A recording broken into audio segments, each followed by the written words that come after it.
everybody. The following devotion is about the simple way of salvation based on the profound and plain truth of the Word of God. Please listen carefully, and may God the Holy Spirit help you to understand and open your heart to become a blessing to you. Our devotion entitled Soul Must Win to Christ Before His Coming or Before They Come to Him. Our text is in Hebrews chapter 9, verses 27 to 28.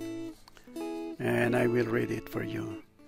And as it is appointed unto men once to die, but after this the judgment.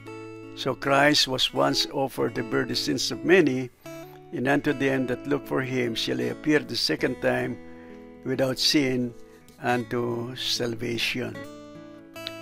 Every believer of Jesus Christ has the intense desire of His coming again, for this is the only blessed hope he has in life in the middle of this wicked and chaos world. But God has His own program and perfect time table for this great event. The Apostle Peter's second letter says, "But beloved, be not ignorant of this one thing, that one day is with the Lord as 1,000 years, and 1,000 years as one day.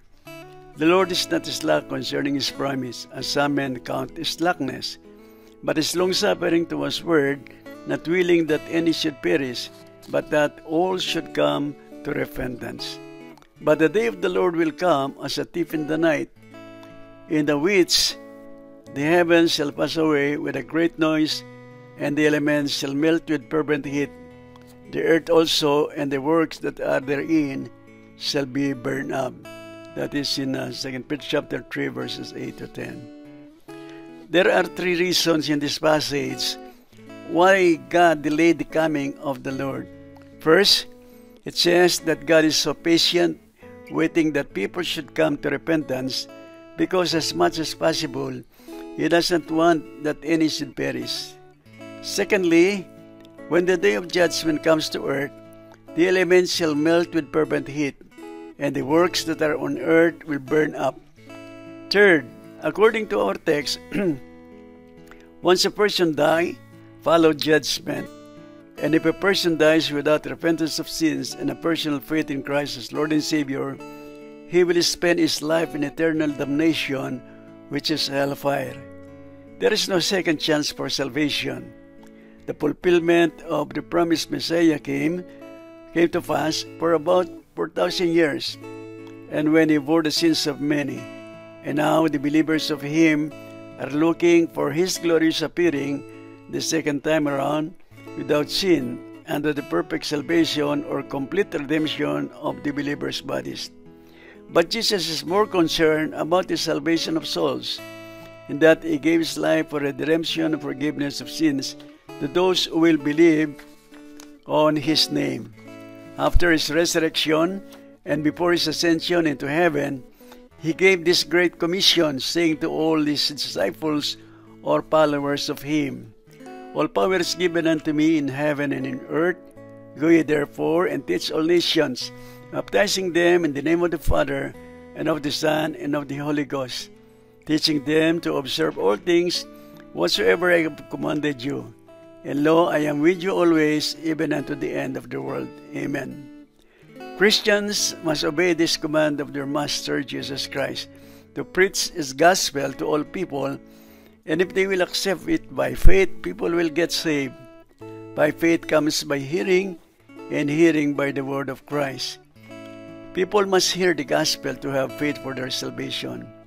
In John chapter 10, verses 27 and to 30 says, "My sheep shall hear my voice, and I know them, and they follow me. And I give unto them eternal life, and they shall never perish, neither any man shall pluck them out of my hand. My Father which gave them me is greater than all, and no man is able to pluck them out of my Father's hand. I and my Father are one." They need to hear the gospel of Jesus Christ through disciples or followers of Christ.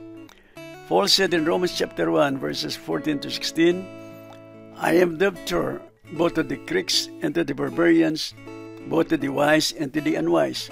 So as much as in me is, I am already I am ready to preach the gospel to you that are at Rome also. For I am not ashamed of the gospel of Christ, for it is the power of God unto salvation to everyone that believeth, to the Jew first, and also to the Greek.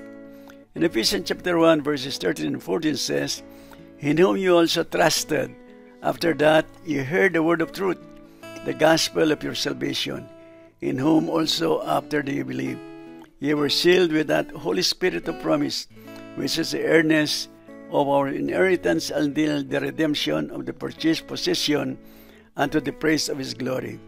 Christians, we need to go out and share the gospel of Jesus Christ to anyone we meet today before the coming of Christ, or before people will come to Christ for judgment. And when we meet our Lord and Savior in His coming, we are ready and not ashamed to face Him if we do follow the commission of Christ to preach the gospel to all people. 1 John chapter 2 verse 28 says, And now, little children, abide in Him, that when He shall appear, we may have confidence and not be ashamed before His coming. May the Holy Spirit help us to be obedient to His command that we need to go and preach or teach or share the gospel of Jesus Christ to anyone we will meet in our everyday life. God bless you.